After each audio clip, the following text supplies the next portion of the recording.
Delhi Capitals আইপিএলের একটি খুব ভালো টিম। এবং দিল্লি ক্যাপিটালস যখন হ্যারি ব্রুককে 6.25 কোটিতে হ্যারি ব্রুককে কিনেছিল, সেই সময় অনেকেরই ভুরু কুঁচকে গিয়েছিল। কারণ হ্যারি ব্রুক ছিল খুব রিসেন্ট টাইমের প্লেয়ার। সে বেশি দিন আন্তর্জাতিক ক্রিকেটে তার পদার্পণ করা হয়নি। সে বেশ কিছুদিন আগেই তার ইন্টারন্যাশনাল ক্রিকেটে আবির্ভাব হয়। এবং আবির্ভাব হওয়ার সাথে সাথে তার যে খেলার স্টাইল, তার যে খেলার ধরন, তার যে মারকাটারি ব্যাটিংতে তিনি সবাইকে মুগ্ধ করে দিয়েছিলেন।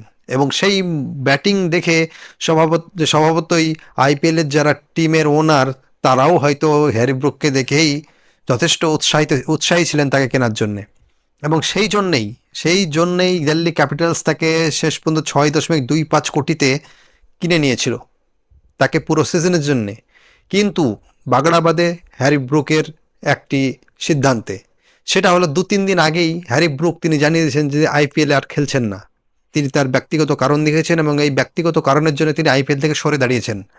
কিন্তু এই পিছনে সরে দেওয়ার পিছনে তার ব্যক্তিগত হয়তো কোনো কারণ থাকতে পারে, কিংবা তার নিজের হয়তো পার্সোনাল কোনো ইস্যু থাকতে পারে। ওকে, বাট এটার জন্য যে টিমের একটা সমস্যা তৈরি হয় বা টিমের যে প্ল্যানিংয়ে একটু বাগড়া বাঁধে, সেটা অবশ্যই দিল্লি ক্যাপিটালসকে ভুগতে হবে, তাতে কোনো সন্দেহ নেই। কারণ একটা টিম যখন সে প্লেয়ার নেয়, তার সেটা ওটাপাটা করে কেউ প্লেয়ার কিনতে যায় না। অনেকদিন আগে থেকেই তাদের টিম ম্যানেজমেন্ট, তারা প্ল্যানিং, কোচ, ক্যাপ্টেন সবাইকে নিয়ে প্ল্যানিং করে যে আমার এখানে এখানে দরকার, এখানে এখানে দরকার, মিডিল অর্ডারে কে দরকার। তো এরকম নানান প্ল্যানের পর তাকে তাকে নিলামে তারা কিনে নেয়। কিনে নেওয়ার পরে যদি এইরকম একটা কোনো প্লেয়ার যদি বলে যে না আমি খেলতে চাই না, কিংবা এই বছর আমি এই আইপিএল থেকে সরে দাঁড়াচ্ছি, তাহলে এটা তো টিমের এফেক্ট পড়বেই। এবং সেই কারণেই, টিমের এফেক্ট পড়ার কারণেই দিল্লির এখনো পর্যন্ত কোনো কনফার্ম হয়নি যে কাকে নেবে। কিন্তু তারপরে, এটা তো ছিল পুরানো খবর, এখন নতুন খবর হলো এটাই যে তাকে 2 বছরের জন্য ব্যান করে দিয়েছে আইপিএল কমিটি হ্যারি ব্রুককে। তিনি আগামী 2 বছর, মানে 2 সিজন হ্যারি ব্রুক আর কোনো ক্রিকেট আইপিএলে কোনো ম্যাচ খেলতে পারবেন না। এবং এর পিছনে কি কারণ, তোমাদেরকে আবার নিয়মটা বলি। নিয়মটা হলো এই যে, হ্যাঁ, আইপিএলের যে টুর্নামেন্ট শুরু হওয়ার যে সিজন শুরু হবে, সেই সিজনে যদি কোনো প্লেয়ার নিজেকে অপ্ট আউট করে নেয়, নিজেকে যদি সে কোনো পার্সোনাল কারণ হোক, দেশীয় কারণ হোক, বা এনিথিং, কোনো কারণে যদি নিজেকে সে সেখান থেকে সরিয়ে নেই, তাহলে সে আগামী 2 বছর ব্যান থাকবে। মানে মোদ্দা কথা হলো সে 2 বছর আর খেলবে না, সোজা বাংলায়। তো এখন সেই নিয়মের গ্যাড়াকলে পড়ে গেছেন হ্যারি ব্রুক।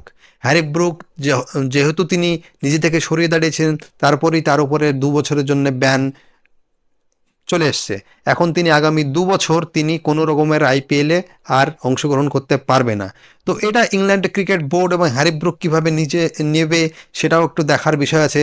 কিন্তু এই মুহূর্তে আমার মনে হয় দিল্লির টিম যথেষ্ট খুব দারুণ টিম আছে। সেখানে অনেক ভালো ভালো বিদেশি প্লেয়ার আছে, ম্যাকগ্রুক আছে, তারপরে আমাদের ইন্ডিয়ানে অনেক ভালো ভালো প্লেয়ার আছে, অক্ষর প্যাটেল হোক, ঋষভ পান্থ হোক, কিংবা আরও। কিন্তু বিদেশে অনেক ভালো প্লেয়ার আছে, কিন্তু মিডল অর্ডারে এখন তার জায়গায় কাকে নেবে এখনও অবধি কোনো ফাইনালাইজ হয়নি। তবে দিল্লির কাছে অবশ্যই এটা একটা বড় ধাক্কা, কারণ হ্যারি ব্রুক যথেষ্ট ভালো প্লেয়ার। এখন হ্যারি ব্রুকে যদি আমরা রিসেন্ট পাস্টে খুব একটা দেখি, যে ইন্ডিয়ায় যে সিরিজ হয়েছিল T20, সেখানে খুব একটা ভালো খেলতে পারেনি। তারপরে এবার যে রিসেন্ট এই তোমার আইসিসি চ্যাম্পিয়ন্স ট্রফি গেল, সেখানেও খুব একটা ভালো খেলতে পারেনি। তো আমার মনে হয় সেই কারণেই হয়তো কিছু একটা ও নিজে অ্যানালাইজ করেছে যে আমার ওইখানে খেলতে পারছি না, কিংবা আমার ইমেজে একটা বড় ধাক্কা হতে পারে, কিংবা আমার হয়তো রেপুটেশনে কোনো রকমের হতে পারে। সেই জন্য হয়তো নিজেকে সে আরও তৈরি করার জন্যে ওখান থেকে সরিয়ে দাঁড়িয়েছে। কারণ যদি তুমি রিসেন্ট পাস্টে তার ম্যাচগুলো দেখো, একটা ম্যাচও তিনি ভালো খেলতে পারেনি। খুব কম সামান্য, সেই রকম কোনো আহামরি কিছুই নেই। খুব অল্প রান করেছেন, এবং সেই রকম তার কাছ থেকে যে টিম আশা করে সেরকম কোনো তিনি রান কিংবা কোনো কিছু করে দিতে পারেননি হ্যারি ব্রুক। তো সেক্ষেত্রে বলি হয়তো তার একটা মেন কারণ ছিল এটাই, যে তিনি হয়তো নিজেকে এই কারণে সরিয়ে রাখছেন, যে হয়তো নিজেকে আরও প্রিপেয়ার করছেন এশিয়ার মাটিতে আরও ভালো খেলার জন্যে। হতে পারে, ইটস মাই ওপিনিয়ন। তো এখন দেখা যাক, এখন দেখার বিষয় যে দিল্লি কিভাবে তার নেক্সট এর রিপ্লেসমেন্ট কাকে নিয়ে আসে। তবে দিল্লির টিম আবার যথেষ্ট ভালো টিম। দিল্লির তোমার বলে রাখি আইপিএলের যে সবগুলো টিম যতগুলো টিম করেছে তা আমার মনে হয় ইন মাই ওপিনিয়ন দিল্লির টিম ইজ বেস্ট। কারণ তাদের পুরো bowling batting middle order opening থেকে সব জায়গায় তারা পুরো ভরাট করে ফেলেছে এবং ভালো ভালো প্লেয়ার দিয়ে কোনো রকমের কোনো কমতি রাখেনি তারা। পয়সা খরচ করতেও তারা কোনো রকমেরই করেনি, প্লেয়ার কিন্তু তারা কোনো রকমের সব দিক থেকে তারা বজায় রেখেছে। তো এবার আমার মনে হয় দিল্লি ক্যাপিটালসকে অবশ্যই আইপিএলে খুব মানে করার একটা ব্যাপার আছে, ফলো করার কিংবা ওকে নজরে রাখার খুব দরকার আছে। কারণ সে কী করবে, আর ঋষভ পান্ত এখন নতুন ক্যাপ্টেন হয়েছেন, তো এবার দেখা যাক। তবে হ্যারি ব্রুকের জন্যে সত্যি খুব খারাপ লাগছে যে সে তার মতো একটা এরকম প্লেয়ার যদি খেলতো তাহলে অবশ্যই ভালো হতো, কিন্তু যাই হোক সেটা তার নিজস্ব বিষয়। তো এখন হ্যারি ব্রুক যাই হোক 2 বছর আর খেলতে পারছেন না আইপিএল।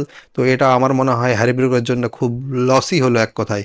কারণ এখন 2 বছর যদি আইপিএলে না খেলে একটা প্লেয়ার, তা আমার মনে হয় না সে আগামীতে সেই রকম তার এখন তার যে ডিমান্ড আছে মার্কেটে, সেই মার্কেটে 2 বছর পরে সেই রকম ডিমান্ড আর থাকবে কি না। এখন দেখা যাক হ্যারি ব্রুক নিজেকে কতটা প্রিপেয়ার করে কিংবা নিজেকে কতটা ভালো প্লেয়ার তৈরি করতে পারে কিংবা নিজেকে এশিয়ার মাটিতে তার ব্যাটিং কিভাবে তিনি নিজেকে আরও ফুটিয়ে তোলেন সেটাই দেখার।